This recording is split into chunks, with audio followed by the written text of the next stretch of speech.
అసెంబ్లీలో పెట్టిన వైట్ పేపర్లో మొత్తం బీఆర్ఎస్ ప్రభుత్వ అప్పు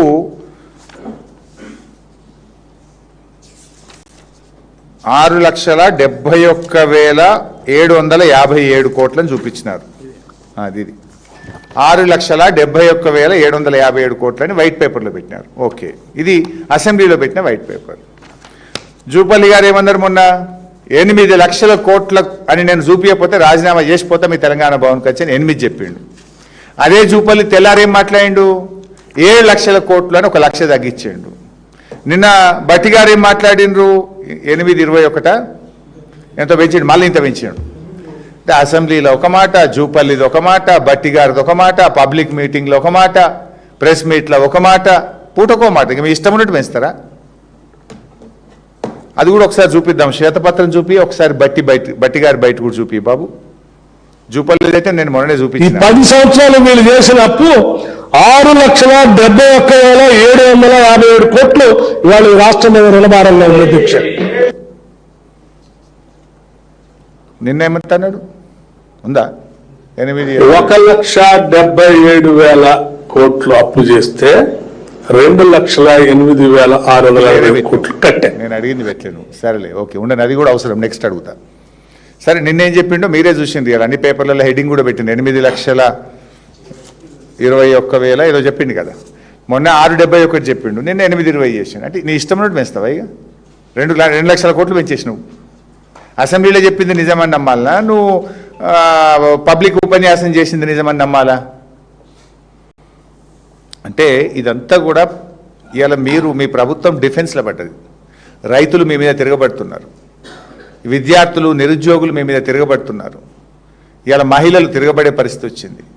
ఇవాళ స్కాములు పూటకోటి బయటకు వస్తుంటే డైవర్షన్ పాలిటిక్స్కు ప్రజల దృష్టి మరల్చడానికి ఈ రకమైనటువంటి డ్రామాలకు మీరు తెరలేపుతా ఉన్నారు.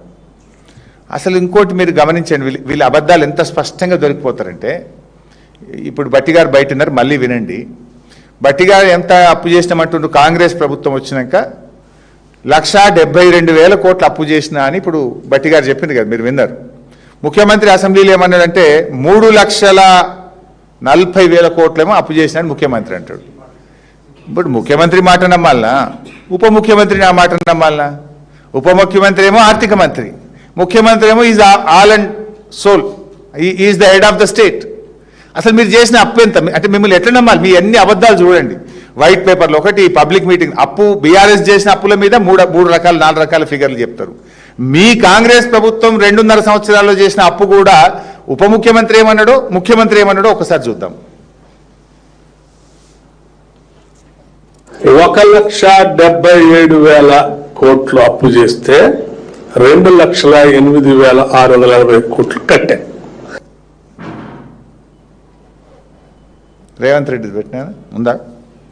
ఇవన్నీ కలిపితే 3,47,294 కోట్లు మేము అప్పు చేసినాం అధ్యక్ష. ఎప్పటి నుంచి? 1/12/2023 నుంచి అధ్యక్ష. బాగా సభ్యులందరూ వినాలి. 28/2/2026 వరకు దాదాపుగా ఈ 27 నెలలలో మేము తెచ్చిన అప్పు 3,47,294 కోట్లు. ఈ 27 నెలలలో మేము తెచ్చిన అప్పు 3,47,294 కోట్లు అధ్యక్ష. మేము తెచ్చిన అప్పు ఎవరు మాట నమ్మాలి? ఉప ముఖ్యమంత్రి నిన్న ప్రెస్ మీట్ పెట్టి 1,72,000 కోట్లు అప్పు తెచ్చినామంటాడు.